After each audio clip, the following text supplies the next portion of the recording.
Hello, hello, Earth Angels. Welcome, welcome. I'm Elvia Rowe, founder of AngelsTeach.com, and happy holidays. Welcome to December and the season of light. And it doesn't need to be said, it's been a long year, and I don't know about you, but really focusing on the light feels so refreshing, rejuvenating as we go into the darker time of the year here in the Northern Hemisphere and really celebrate everything that lights us up, both from within and around us.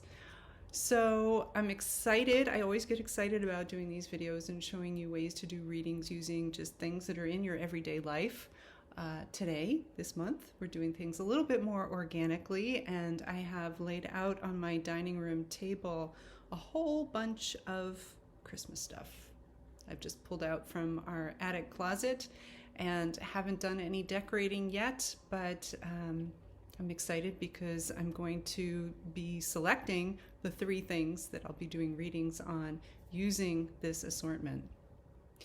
So you will see, just going to give you a quick overview of what the dining room table looks like right now. And you'll see at one end of it are 2 boxes of Christmas ornaments. Not sure whether one of the objects or more than one will be coming from one of these boxes, but that's what's here at the end. You can also see a little teddy bear sitting up there. That's called Holly the teddy bear, as well as some Christmas stockings, and there's a little elf that you might see. And you can see him right now above this picture, sitting above Holly the teddy bear. And next to the Christmas stockings, and then to the left of that is the Santa Claus.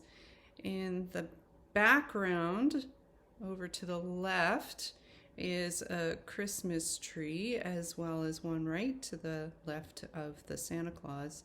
And I was guided to leave up the Thanksgiving table decoration, so not sure if that's going to play into it. I know what the message is if it does come forward. I don't have the answer on that yet, but I was guided to leave it there. So even if it doesn't come up, I think it's a little nudge about knowing when to let things go, but we'll see what the angels have in store for us. And then finally, the last picture here, you will see, and I'm not going to be putting all of these decorations up, just by the way. Just have the ones out to choose from as I do my little dowsing thing and decorate the house.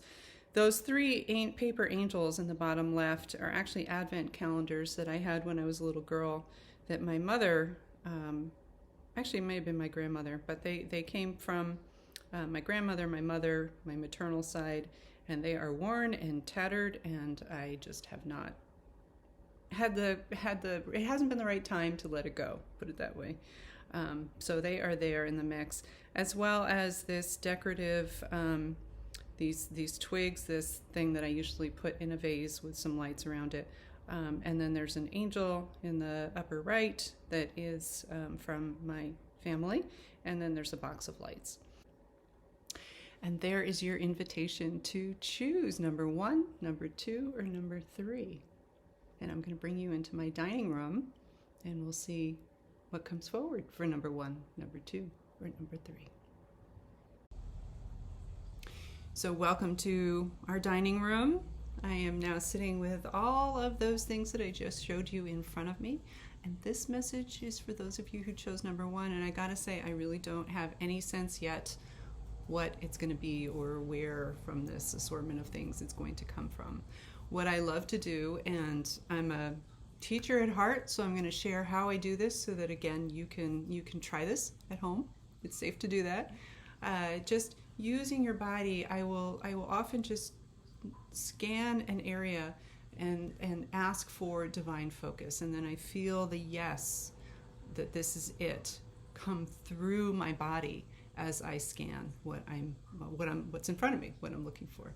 So as I tune into what's needed, for those of you who chose number 1, I'm just going to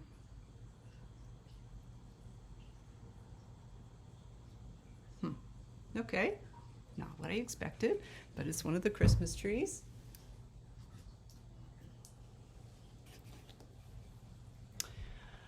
I love these.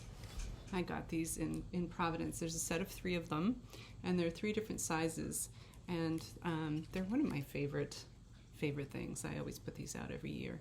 And the message for those of you who chose number 1, I'm already getting, because this is one of 3, and it's about being part of a community, but feeling separated from the community that you love. And so for those of you who chose number 1, this is about understanding that community, the other trees are right actually on the other side of the laptop, already set up where I usually put them. But to remember that your community is there no matter what, even if you're feeling isolated, if you're feeling separated, if you're feeling alone, your community is there. And this is really your invitation to reach out to that community. One of the, I guess I would say, I'm chatting with my angels about the choice of words. One of the shadow sides of this time of year is extreme hibernation, to the point where it's not healthy. And if you chose number 1, that may be what you're dancing with a little bit here. And this is your opportunity, your invitation to move beyond that. Of course, isolation and downtime certainly has many gifts. It really gives us a chance to go inside, to explore the inner landscape, to really do a lot of introspection and healing and connection with spirit, which is really wonderful. And most of us need community. We need those people in our lives. So it could be somebody in your pod, it could be an online community, whatever it is that you are feeling separated from that community, reach out. This is your little nudge to reach out and to bring the light that you have within to that community, and allow that community to feed your light. Because while this is a time of introspection, it's not a time to suffer in loneliness. So make sure that you are supporting yourself and reaching out to your loved ones and all those that are there and want to love you. Okay, so for those of you who chose number 2, what's really interesting is we have this beautiful fountain that Peter built for me Christmases ago, and it just suddenly, like in the last 5 minutes since I recorded message number 1, got really loud. And I'm honestly not sure if it was loud before. Kind of curious. We'll listen to the recording of that. Or whether it's just part of, either way, it's part of the angel message before I've even picked an object here, is that I'm hearing the fountain really loud and already hearing a message about flow. So it'd be interesting to see what comes forward. And it's actually in one of the ornament boxes. So I'm going to bring you with me. I hope you don't get seasick here. But again, I really want you to see how I'm doing this so that you can do this yourselves. Get messages any moment of every day. So I'm just scanning my hand over this box. I already felt my body pulled towards this box. I'm putting my hand over this box, and I'm feeling that. See, my head's nodding. That's the energy flowing through me with a yes. And it's in this little, I don't know what's inside. It's not the candy cane. See, nodding no, feeling a no on that, which means there's only one other ornament in here. I swear, you can't make this shit up. Love. How perfect is that? Right?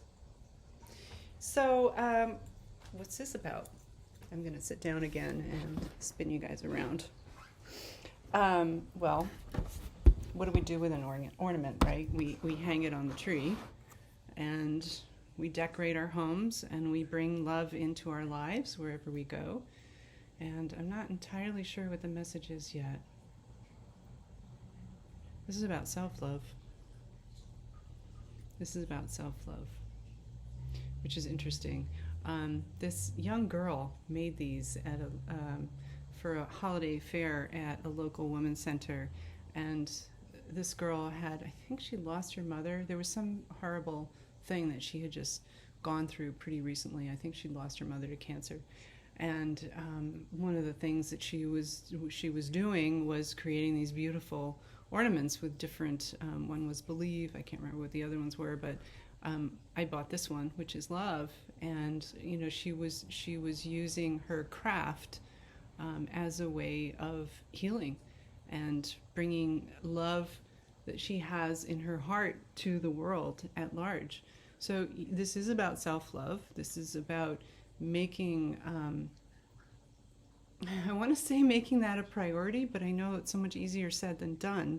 It's like, okay, love yourself. It doesn't happen that way, at least not for most people in my experience. But be open to love. And, I think service is such an important way to discover self-love. When we understand what gifts we have to give to the world and we start giving those gifts to the world, we get back, people respond, and it's a really beautiful, lovely thing. And I think this is a message about reaching out with the gifts that you have that are unique to you, and whether it's wisdom on a certain subject, whether it's crafts that you make, whether it's just being present with people and listening, being a great listener is such a gift. But really actively moving into that space of giving from a place of love for the other people, but also to explore deeper love for yourself. In human design, I am the cross of service, and I understand this energy actually pretty well, because my journey of going deeper into self-love has been so much about service. And so I understand it pretty well, and it's a powerful, powerful experience. So whatever your human design type is, it's really not relevant for you, probably, but know that as you bring your service to the world, as you bring your gifts and offer them, that you will discover this self-love that knows no bounds. Okay, so I just have to clarify, it's not that human design doesn't have a role with the service that you bring to the world, because of course it does. I just was emphasizing that everybody, regardless of their design, has gifts, and using them is a means to exploring more of what you're here to do and the love that you have for others and for yourself. So, you number 3 folks, let's find out what's in store for you.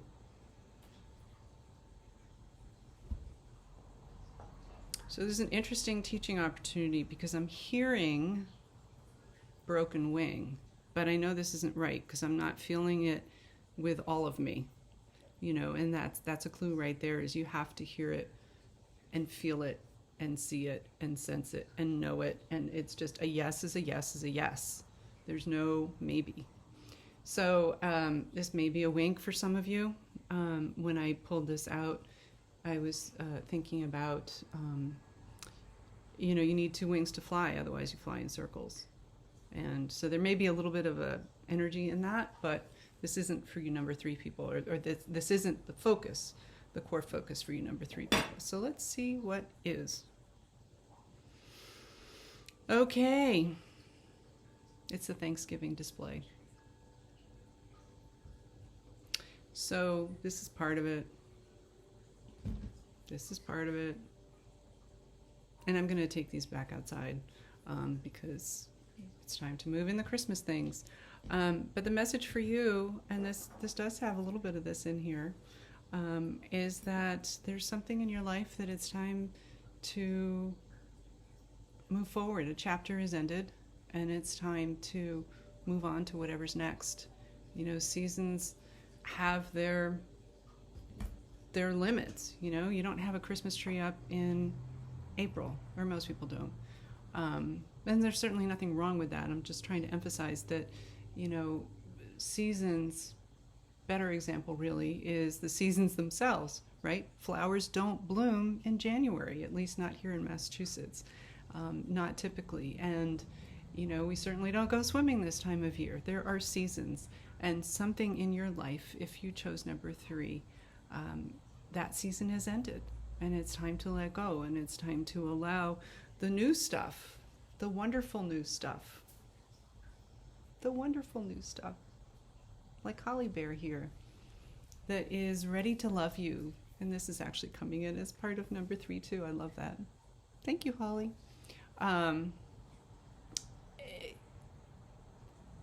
We can't make room for those things, and this is one of those things we all know up here. It's knowing it in your heart that really makes the difference. And we can't really make room for all that yumminess that is coming our way if we're holding on to those things that are outdated. You know, the season is done, and that can be hard. You know, I've got those angels over there, and I might actually get rid of one of them this year, because one of them literally has a ripped neck, and that just, they're sort of a unit, but I don't know. I'll deal with that later. But I have done a lot of weeding out, and this is of course about, you know, weeding out physical space. This is great energy, great time to be weeding out physical space. But this, for you number 3 people, is more about something else, not physical things, but more, it could be a relationship, it could be a job, it could be a health situation. You know, I think sometimes when there's been a traumatic health thing, there can be the mental holding on to the fears of something reoccurring. This is about acknowledging that something has ended, and to do the work to allow it to fully release, to release the tides, the cords, anything that's holding you to that event or that situation or that relationship, and moving on, creating the space to move on to all that teddy bear yumminess that's waiting for you. So thank you for joining me here with this video, Messages from the Angels. Please like, share with your like-minded friends, comment below. I love to hear feedback from you guys, what messages come forward for you. And of course, anything that comes through you as a message, please own that, because I'm delivering what's coming through me, but of course your angels are also working through you. So make sure that you're listening to them. And if you haven't already, please subscribe to this channel. And most of all, have a beautiful, happy, bright, light holidays. So much love to each and every one of you. And I will be back with messages for 2021. I'm really kind of curious, because the messages for 2020 were wild, and we know what that happened, what happened there. And so I'll be very curious to see what comes forward for 2021. See you next time. Be well. Love you.